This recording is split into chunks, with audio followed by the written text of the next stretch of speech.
Good afternoon. Roughly 2 years after someone spray painted a sacred and protected monument southwest of Santa Fe, a suspect is now indicted in federal court. News 13's Natalie Wattis spoke with a former governor of the Tesuque Pueblo about this latest development in the Cieneguilla Petroglyphs case. It is a horrible, horrible act of disrespect and cruelty, and we were all pretty horrified by it. In 2022, two separate vandalism incidents caught the attention of the general public and surrounding pueblos. It was reported to us via the Bureau of Land Management that this had occurred. So once that happened, for us here at Tesuque, first and foremost was pain and sorrow and tears. When La Cieneguilla Petroglyphs south of Santa Fe were spray painted, the site very much active for local pueblos like Tesuque.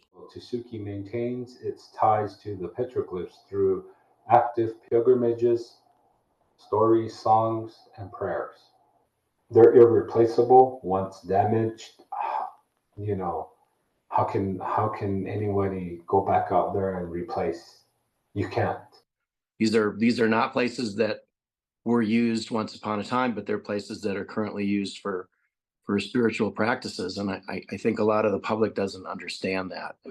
It's the equivalent of vandalizing the cathedral in downtown Santa Fe, for example. For years, there was no whisper of who did this. The FBI and New Mexico Wild each even offering a $5,000 reward for information on the vandal. But now, just unsealed today, a federal court is indicting one Jesse Foster for defacing the site in one of the incidents from October.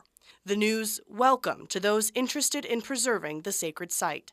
Relief, hope, and reconciliation is what we're thinking. It is Tesuque's hope that the defendant understands that to harm petroglyphs is to harm an entire people. It is our hope that the court's action will also educate the public and serve as a caution against any future desecrations to the sacred landscape.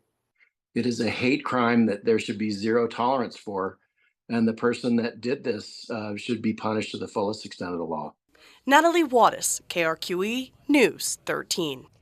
Jesse Foster faces 3 counts of damage to archaeological resources over $500. He pled not guilty and has been released pending trial.